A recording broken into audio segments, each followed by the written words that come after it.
Hello guys, leo tupike pancakes kwa namna tofauti kidogo. Kwenye chombo chako utaanza kuweka mayai pamoja na sukari. Mimi nimetumia mayai 3 pamoja na sukari nusu kikombe. Baada ya hapo utaanza kuchanganya mchanganyiko wako kwa muda mfupi tu, utakuja kuweka bata, na ndio maana nimesema kwa utofauti. Watu wengi hawajazoea kuweka bata kwenye pancakes zao. Kwa hiyo utakuja kuweka bata. Baada ya bata utaichanganya hiyo bata yako, uhakikishe mpaka inakuwa laini kabisa kama hivyo.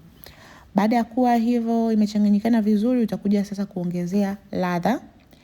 Ni mapenzi yako, either uweke ladha au usiweke, ni wewe. Baada ya ladha utakuja kuweka baking powder kijiko kimoja, utachanganya pia.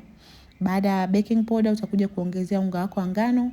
Mimi nimetumia vikombe 2, lakini pia nimevichekecha vikombe vyangu kama hivyo. Sijaviweka tu kawaida, nimechekecha kama hivi ninavyofanya. Kwa baada ya kuchekecha unga wako vizuri kabisa, na wenyewe pia utaanza kuchanganyia kwenye huo mchanganyiko kama hivyo. Ukishachanganyikana vizuri, utakuja sasa kuongezea maziwa fresh ya vuguvugu. Mimi nimetumia kikombe kimoja cha maziwa fresh ya vuguvugu. Baada ya kuchanganya vizuri pia, sasa utaanza kuchoma pancakes zako. Utakuwa unaweka kwenye kikaango, unazungusha hivyo, unahakikisha pancakes zako ziko za round. Unazungusha vizuri. Ukishamaliza hapo, uhakikishe moto wako ni wa kawaida, sio mkali sana. Choma pancakes zako mpaka zionekane na rangi nzuri na pia ziive upande wote. Na pancakes zingine pia utakuwa unaendelea nazo hivyo hivyo kama hivyo ambavyo nimefanya.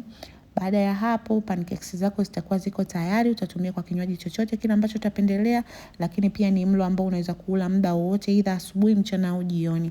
Please msisahau kusubscribe my YouTube channel.